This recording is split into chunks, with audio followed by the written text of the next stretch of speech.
Hey everyone, today I want to provide you with a little bit of inspiration and a little bit of a twist in your mindset.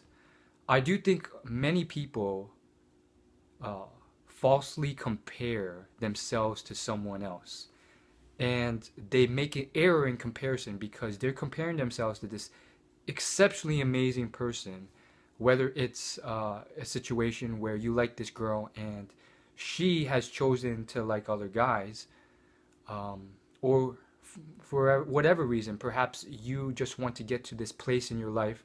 Perhaps you want to be this millionaire entrepreneur doing all this stuff, traveling the world and stuff. That comparison is not the best thing to make because sometimes people get the complete wrong mindset of saying, like, oh my goodness, I'm not there. Look at this amazing person. Look at all he's done.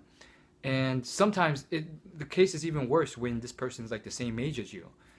And generally speaking, it's a bad comparison because most of the time these people are 10, 20 years older than you, and therefore they've had time to develop and age. People forget to factor in time. They can look at a YouTube channel and look at see all the millions of subscribers and be like, I can never do that. But then you realize that this channel has been plugging away for over 7 years producing content quality videos. So that's another example. Again, there's many examples out there.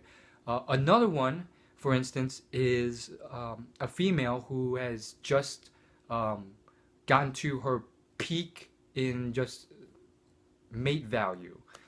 This can range anywhere from 20 to 30 for some females. In terms, for others, it could be in her 40s, depending on like what you want in a girl.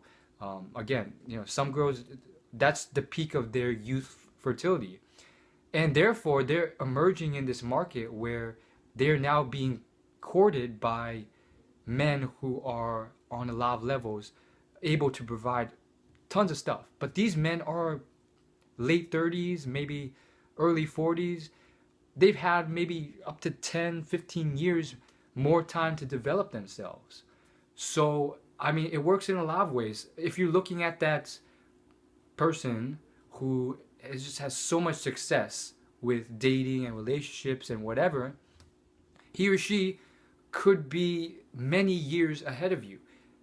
Oftentimes, if you really take a look at it, they've gone through years of failures, struggles, trial and error, rejections, pain, even horrific stuff like being cheated on, whatever the case is, humiliated. And they've learned through all those experiences in all these years to figure out what works for them. And it took time to cultivate that. So you kind of have to realize that, these people oftentimes, they develop their personality, their sense of humor, their wit, a lot of things. And so comparing them like right off the bat, it's don't beat yourself up too much. And on top of that, have patience. Having said that, though, some of us, we do want something now, or it would be nice to date right now. And so I don't think you have to take an extremist view and be like, okay, well, I'm just going to focus entirely on work for the next 10 years. And then once I get to a certain level of wealth or whatever, then I can have all the women. That is too extremist a view, in my opinion, because there's a lot of things you can cultivate. And then even when you get there, you can start realizing that, hey, that money on its own is not enough sometimes. If you didn't go cultivate anything else and you're completely boring, no personality, no lifestyle, no friends, creepy, needy, and all this stuff, that's not going to work. Even if you have $1 million in your bank account, I'm guaranteeing you'll be attracting a lot of really horrific women who are gold diggers, if you don't have all that other stuff sorted and it's a complete mess. So honestly, it's a very exciting thing when you think about it, because one, first thing is that most of these things you can change and get better at, from your health, your physical appearance, your muscles, how toned you are, your fashion sense, how much money you make, your achievements, experiences in life, personality, blah, blah, blah, blah, blah, how interesting you are as a person. On top of that, it's exciting because it's one of those things, just like working out and health and fitness. It's not just for them, it's for yourself as well. It's pretty cool to be that person who's traveled the world a bit, seen a bit of it, experienced life, rather than that man who's just like completely boring. So keep that in mind. Again, don't beat yourself up too much. I do think, um, you're saying you can also set yourself up to just have like thinking that you need 10 out of 10 in every category, which I think is another mistake. Like, even if you look at even the top of the top people, they're not 10 out of 10s in every single category. Some celebrities are butt ugly. If you look at Leonardo DiCaprio and you actually see pictures of him in just like a bathing suit, he's putting on some weight. He's not really toned at all.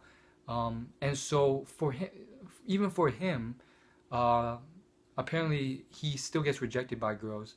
I've heard stories. And on top of that, he's doing well enough, even though he's not a 10 out of 10 in every category. He's like still good enough. He's maybe a 9 out of 10 in terms of his face, and he has decent enough body, and then his wealth allows him to dress well, and then he has fashion sense, and then he has obviously fame and status, and then he probably has a decent social intelligence and social personality. He's obviously an interesting person, passionate. So for that sort of man, why wouldn't a woman like him? So ideally, you kind of have to think like that and figure out like, well,